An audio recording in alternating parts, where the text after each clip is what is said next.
And hi again, everybody. Welcome back to Sports Talk. Doug Miles and Don Henderson with you as we come to you live on a Monday evening. Busy weekend. There was some sports over the weekend, but the big story, of course, as everybody's looking at, is baseball. They had a vote tonight, the players, and we'll get into that. But, Don, I'll let you introduce our special guest. Good to have him back with us, but you and Billy go back a ways. Yes, we do. First of all, it's a great honor to have Billy back with us. He's a long-time sports talk show host in Philadelphia as well as San Diego and out on the West Coast, and a producer for so many years for the Channel 6 news team in Philadelphia as well as Channel 10. And Billy, it's a terrific pleasure to have you back with us. So, boy, have we got news tonight to talk about. We do have a lot of news, Don, especially Major League Baseball. Major League Baseball, and I put both the players and the management, the commissioner, they're trying to ruin this game. They're trying to destroy it.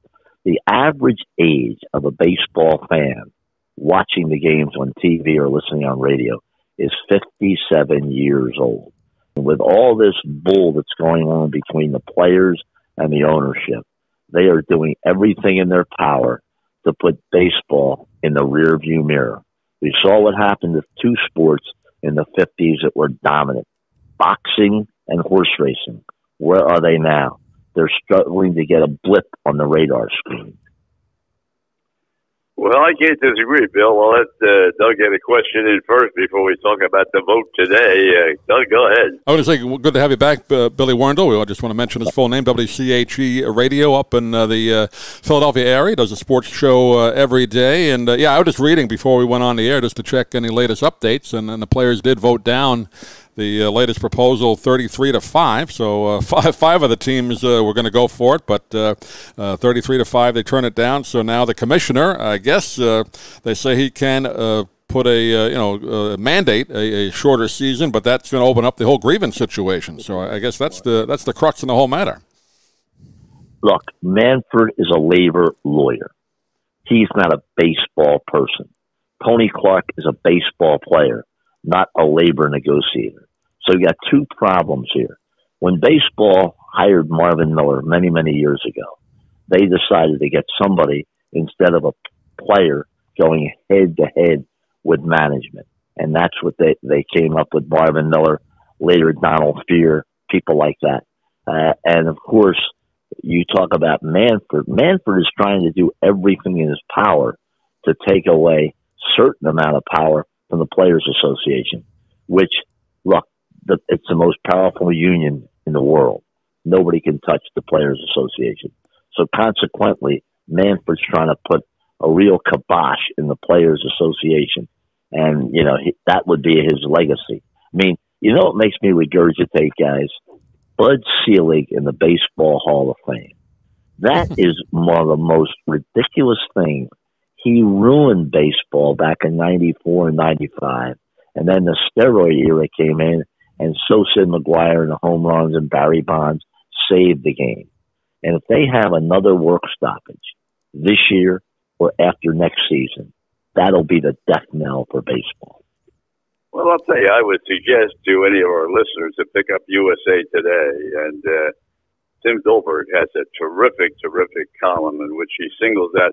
I read most of the papers as you do, Billy, and everybody keeps talking about, let's get together, let's continue negotiation, let's do this. Dolberg takes my point of view, which I've taken over the last 2 weeks. Let's forget about the 2020 season. A 40 or 50 or 60 game season is not a season. No. The changing of the rules. You're going to be able to now substitute a player. You take him out of the game, you can bring him back in again. You play 7 innings. You start with runners on second base if it goes into extra innings. I mean, all of these things are absolutely ridiculous for baseball. And they're not the only ones they're talking about. It's not a game. You're going to play 50 games to do what? It's not a season. It's nothing. Yes, but they're also going to exhume the body of Eddie Goodell. They're going to do that. The guy that had won it back with Bill back in 1951. But you're right, Don. They could have had something in place in March.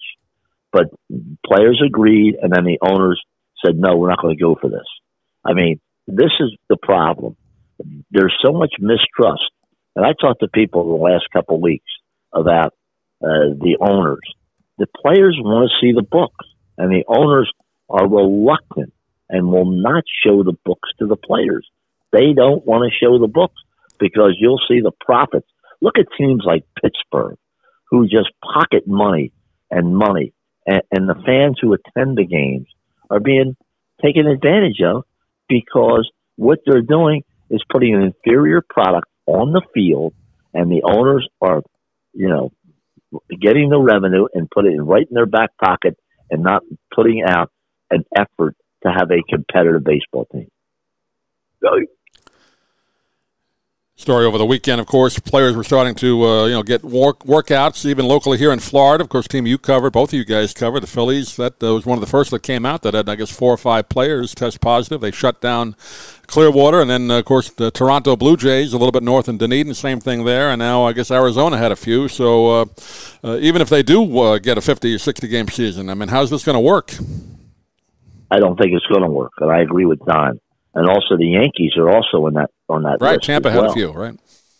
And Tampa Bay, and that's the big problem. I mean, we don't know. We know the magnitude of the coronavirus, but we don't know how many people are affected by it. The more testing we have, the more people are going to test positive for the coronavirus. We don't know who has the virus and who doesn't have the virus. I mean, that's the big problem. Everybody, opening up the doors and saying, okay, we'll go to green. Look at the states that opened up. Florida has a problem. Texas has a problem. California has a problem again. What's going on here? I mean, this is a very serious issue. And again, we look at it and say, hey, hockey's going to try to start up. They have 19 guys test positive. The NBA is going to play at Disney World. How's that going to work? That's in one of the hot spots in the country. I mean, come on. We had the Belmont Stakes the other day. Nobody in attendance, but a couple of owners and important personnel. But that was it. I mean, if the NFL opens, there's a lot of talk that I saw an issue with Devin McCourty and his brother. They said, how's training camp going to work? We're really, really scared. And then the NFLPA came out and said, we recommend that you don't have group workouts. Meaning Tom Brady and Gronkowski and some of those guys with Tampa Bay that were working out, they don't want to have that.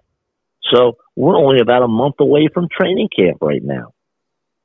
Well, Bill, I thought the National Football League had a chance. I thought they were the ones that had the best chance, maybe to start a little bit later, but I thought they'd get their whole season in. But now I'm very skeptical of any of it because, as we just pointed out, they've closed everything down in Florida. And Governor DeSantis here in Florida was, beating the drum. Everybody's welcome. Come down here because we had very little of the virus. In fact, but look what's happened over the last 5 days. I mean, it's going up unbelievably. So how are you going to put games and schedules? Forget whether they ever negotiate a contract. How are you ever going to put together games where they can even play if they get a contract? You're right about that. And what about the fans? Are they going to have 25% capacity, 30% capacity, or no capacity? That's the other issue. No capacity. I agree. And I mean, how much revenue is the NFL going to lose from that fan base that aren't able to attend? And how about the salary cap next year? That'll be another issue you've got to address. All right. How about the Giants? The Giants said, the New York Football Giants said, if you feel that you don't want to attend the games this year and you're a season ticket holder, you don't have it. And you will not lose your season ticket for 2021. I thought that was a great move by the Giants. And the Giants have not collected one dime in money, revenues for season tickets. Well, I'm just so dismayed about what's going on and what has been going on. And as I said at the top of the show, a 40-game schedule, 50-game schedule, 60-game schedule, that's not baseball. And the rules they want to put in are not baseball. But going back to your comment about the Eagles had a tight end got KO'd over the weekend, Billy. Yeah, he was at a restaurant and somebody sucker punched him. I mean, Uh, I don't know what's going on in this world. I mean, there's a lot of people that are very frustrated. I mean, obviously the police have arrested the guy. Matter of fact, he's from Florida, Don.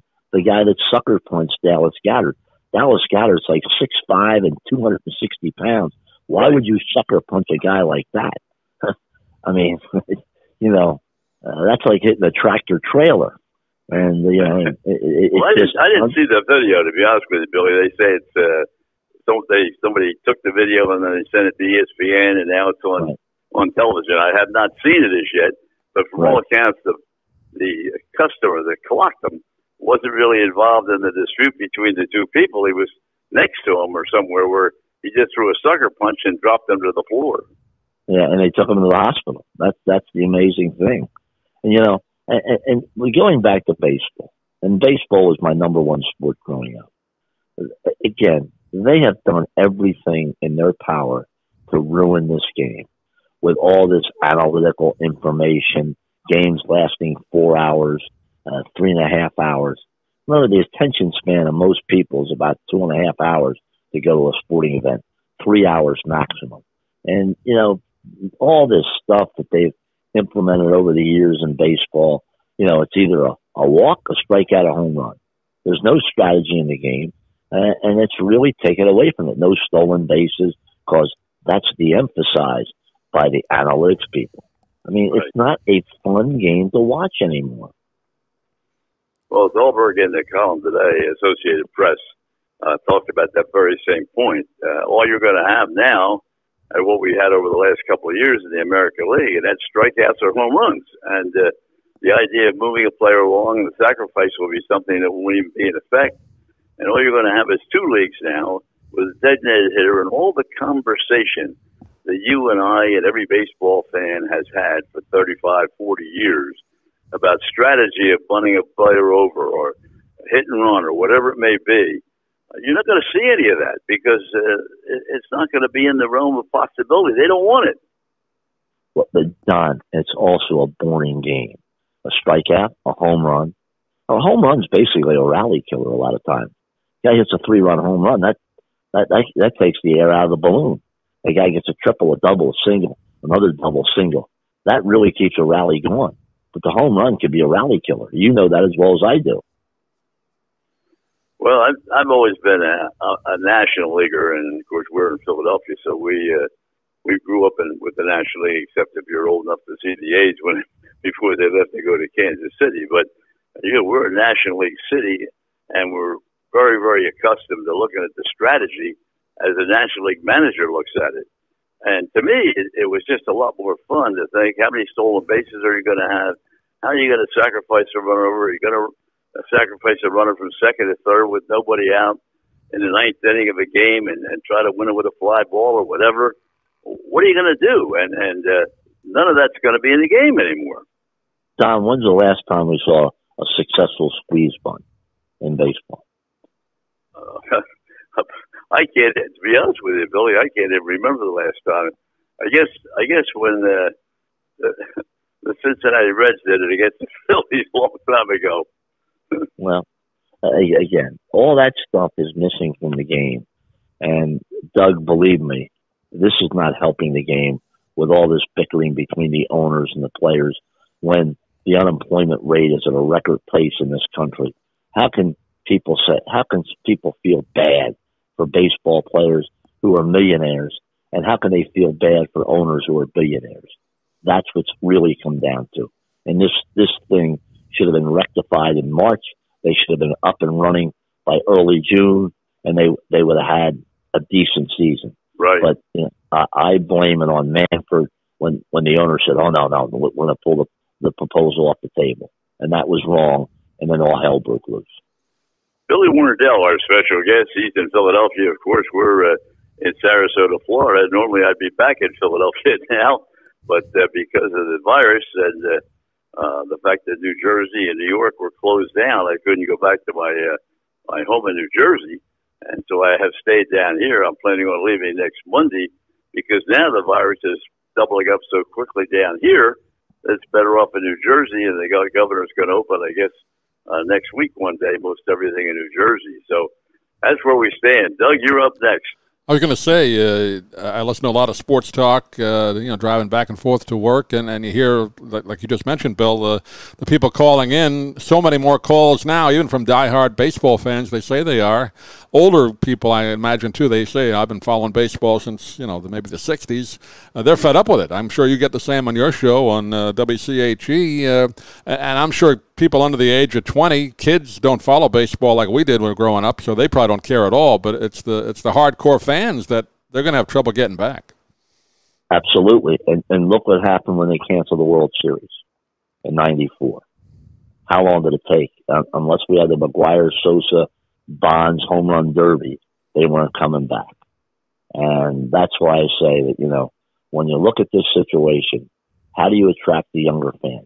You have to have a game that moves fluidly. Don and Doug, we remember games 2 hours and 20 minutes, 2 hours and 30 minutes.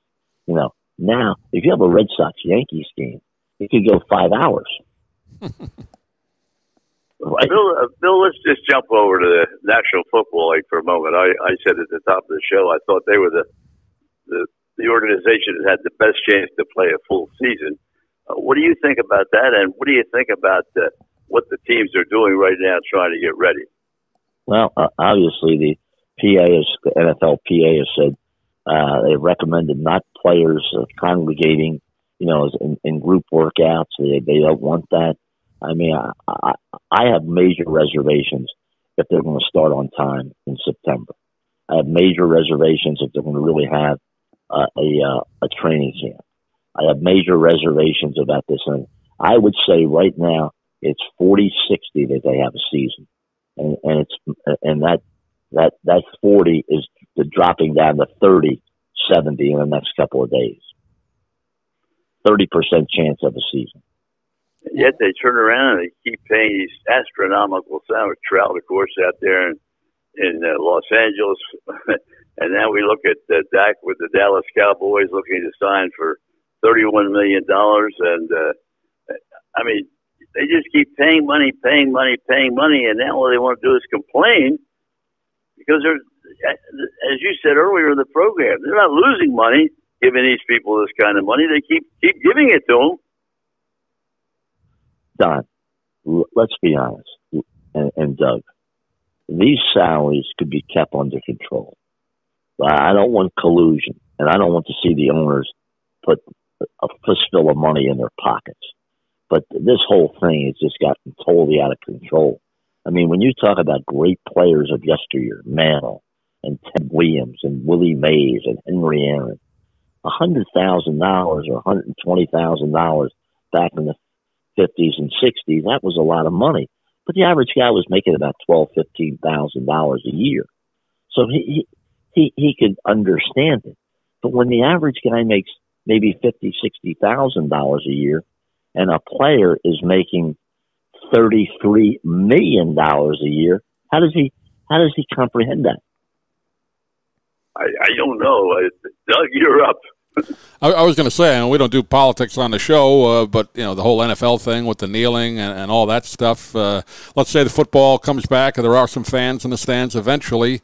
I think it's going to be worse than it was as far as empty seats, if you want to call it worse from the owner's perspective. People not going to the games, maybe even not watching because of this. It came up again. 3 years ago this happened, and it kind of died down the last 2 years. But a lot of people have not come back to the game. If this happens again, how do you see it, Bill, with the fans? I think the NFL has got to realize that the fans spend the money for merchandise, spend the money for the tickets, spend the money for television. The NFL, if people aren't buying products off television, then the television rights goes down. I mean, look, in 1975, one of the greatest World Series of all time, you know how many people watched the Red Sox and the Reds in that Game 6? 75 million right. people. 75 million. And that has died off appreciably over the years. And even the Super Bowl, even though it's a top-rated show, it's not getting the numbers it used to get. I mean, it was the only game in town. But, people are getting fed up. And these owners And players better realize the golden goose could be cooked. And that's across the board with all sports that I'm really concerned about, that they have just become so greedy about money. Money's the first thing. And the Denver Broncos today introduced a new sponsor. It's a betting website. It's a new sponsor. That's going to open up a can of worms. We're going down the road of destruction because of the greed factor in sports. Well, also, Billy, one of the things they talk about in the column today that we chatted about, they want to put all kinds of labels now on the uniforms. That's another way to access money, and that's one of the proposals on the table, I understand. So we'll see what happens with that as well. But I just can't understand. You keep looking at the franchises that we saw with the Philadelphia Eagles. We saw when the Eagles were sold to Leonard Toast, and we sold it. I mean, you look at it going up the line, and they say, wait a minute, who makes so much money? The St. Louis Cardinals, I think it was in 1950, a little later now. I can't remember the year. I'd have to look it up. But they were sold when Budweiser sold it. And now that the franchise is worth $2 billion, and they bought it for like $150 million. Here's the deal, Don. The reason they're worth so much money is because of cable TV, network TV, all the season tickets, all the merchandising. That's where they derive all their money from.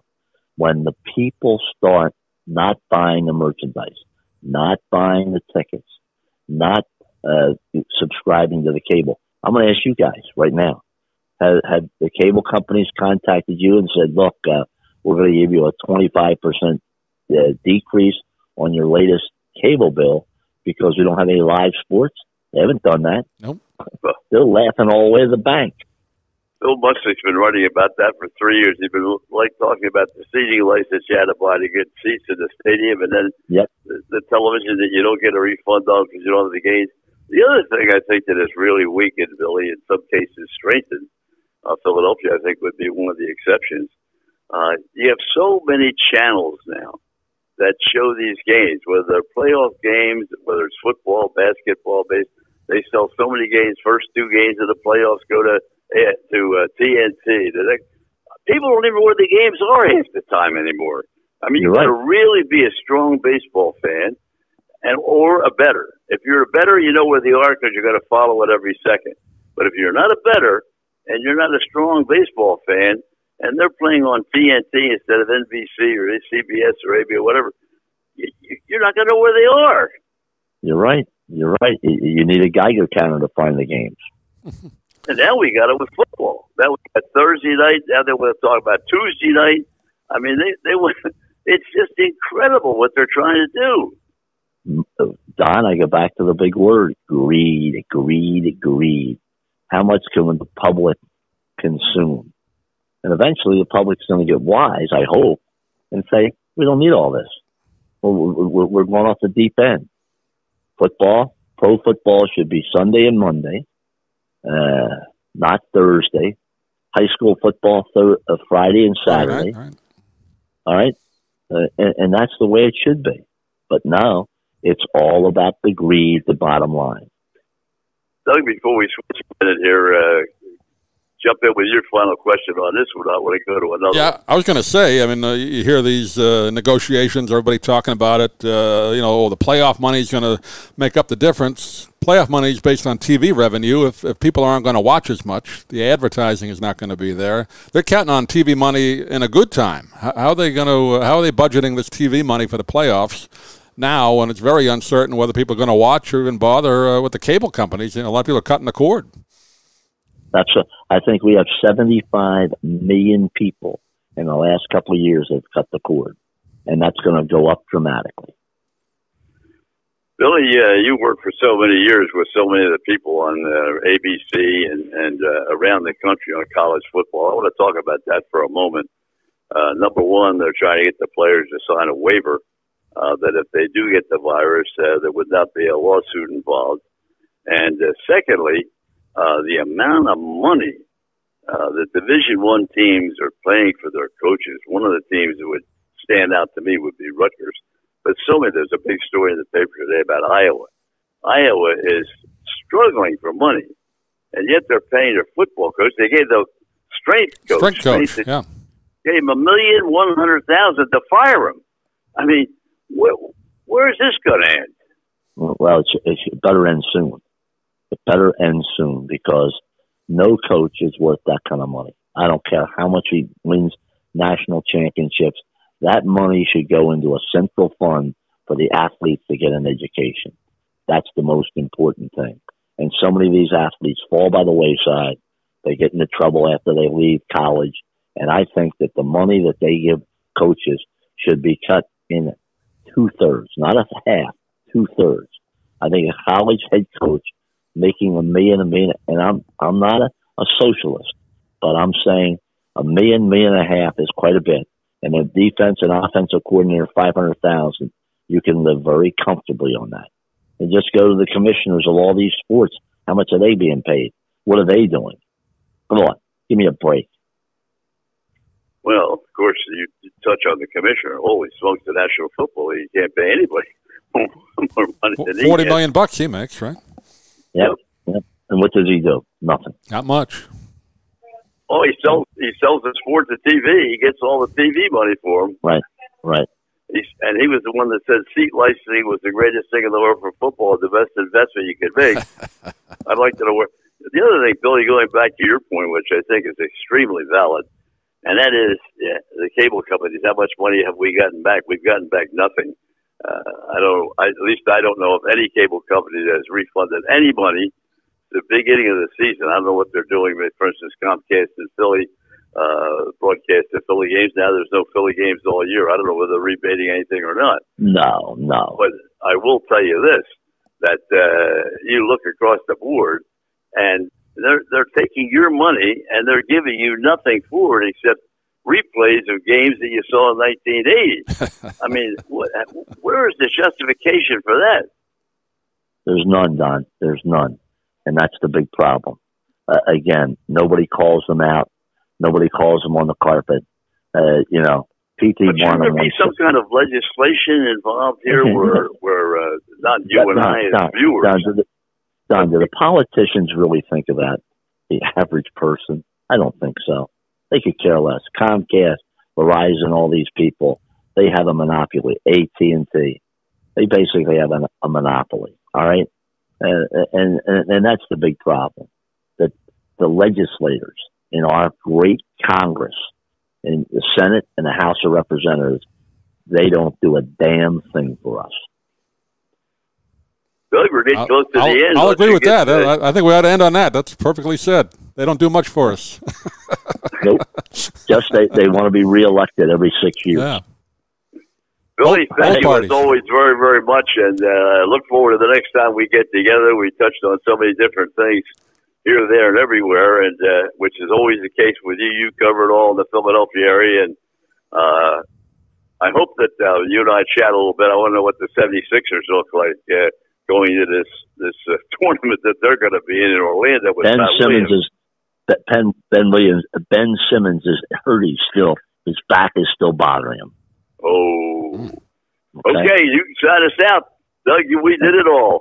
Bill, I also want to mention, Bill, you got the books available, right? You can still get your books on Amazon, right, about baseball? Yep. No curveballs. My untold story. I'm looking at it right now. Great book. No curveballs. Yes, greatest sports stories never told. And Don was part of some of those. And now both of you are in the Philadelphia Broadcasters Hall of Fame. Don was inducted. You were inducted a couple of years ago. So I'm talking two Hall of Famers tonight. A real honor. Well, Don was a real trailblazer in this business, and I give him a lot of credit over the years. He did a hell of a job on CAU radio, did the Sixers.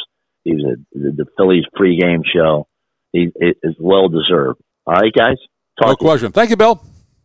Bye-bye. Thanks. Billy Werndl joining us from WCHE Radio. You can listen to him online. I'm sure that station is WCHE.com. You can listen to him daily, right, Don? He's on around noontime, right? I think we lost Don. That'll wrap it up for this show, and we'll talk to you soon. Thanks for being with us.